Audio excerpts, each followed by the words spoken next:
آیا تاسې هم د دې مشکل سره مخ یاست چې ستاسو په موبایل کې دومره شیان موجود نه وي لکه څومره چې د موبایل حافظه ډکه وي او موبایل مو هم ورځ تر بلې کمزوري کیږي؟ دوستانو تاسو زما موبایل وینئ چې زما د موبایل 256 جی بي حافظه ده او په دې کې 180 جی بي ماته ډک ښکاره کوي، خو اصلا زما په موبایل کې تر 100 جی بي اضافه شیان نشته. دوستانو په نننۍ ویډیو کې د دې طریقه درښیم چې تاسو څنګه کولی شئ خپل د موبایل څخه هغه ټول اضافه شیان ډیلیټ کړئ چې تاسو په خبر هم نه یاست مګر ستاسو د موبایل حافظه یې ډکه کړې وي، او دغه رقم چې د موبایل څخه دغه ټوله اضافه شیان ډیلیټ کړئ نو بیا به ستاسو موبایل هم نه کمزوري کیږي او د پخوا به رقم به بیرته تېز شي. دوستانو د هر څه نه مخکې به تاسو خپل په موبایل کې پلی سټور خلاص کړئ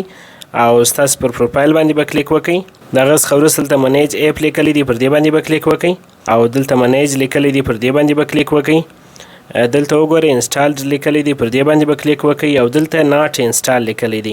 یعنی د انسټال چې لیکلی دی دلته هغه اپلیکیشنونه تاسو ته ښکاره کیږي چې ستاسو په موبایل کې انسټال سوي وي،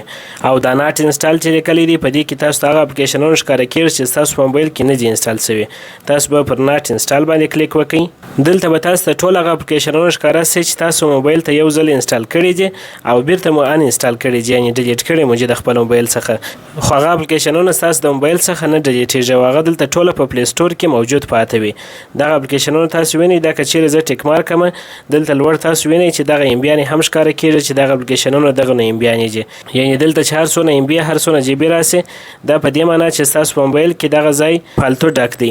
یعنی دغه ټول اپلیکیشنونه چې تاسو استفاده هم نه ځینې کوئ تاسو خپل د موبایل څخه ډیلیټ کړي هم دي مګر بیا هم دغه اپلیکیشنانو ستاسو په موبایل کې ناکي ځای نیولی دی. دلته تاسو وګورئ چې 700 ام بي سپله دغه رقم که چیرې نور زه انتخاب کړم نو دغه ام بیانې به نور هم ډېر سي. تاسو وګورئ چې اوس جی بي سپله، یعنې دا ټول هغه اپلیکیشنونه دي چې ما خپل د موبایل څخه ډیلیټ کړي دي، خو مګر دا د موبایل څخه خو ډیلیټ سي خو دلته په پلی سټور کې ټوله موجود وي، یعنې که چیرې تاسو خپل موبایل ریسټور هم کړئ مګر بیا هم دغه اپلیکیشنونه ستاسو په جیمیل کې موجود وي، یعنې څه وخت چې تاسو پلی سټور ته جیمیل وراټ کړئ نو دغه اپلیکیشنونه بیا هم ټوله موجود پکښې پراته وي. تاسو وینئ چې 2.4 جی بي سپله دا خو لا ټوله پاته دي، یعنی ما نیمه هم نه دي انتخاب کړي، یعنی زما په موبایل کې دغونه ځای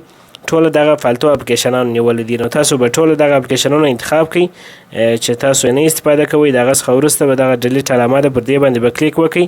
او دغه اپلیکیشنونه به ټوله ستاسو د موبایل څخه ډیلیټ سي، چې دغه اپلیکیشنونه یو خو ستاسو پر موبایل باندې بوج راوړي چې ستاسو موبایل در کمزوري کوي، ستاسو موبایل لاک کوي، او بله خبره دا چې ستاسو د موبایل ځای هم ناکي نیولی وي. نو د دغه اپلیکیشنونو د ډیلیټ څخه وروسته به ستاسو موبایل هم تیز سي او هم به یې ځای خالي سي. دوستانو کوم ویډیو خوښ سوي ویډیو لایک کړئ، د خپلو ملګرو سره یې شریکه کړئ او که پیج ته نوي راغلي یاست په یې در سره فالو کړئ. تر بیا پورې ښه وخت.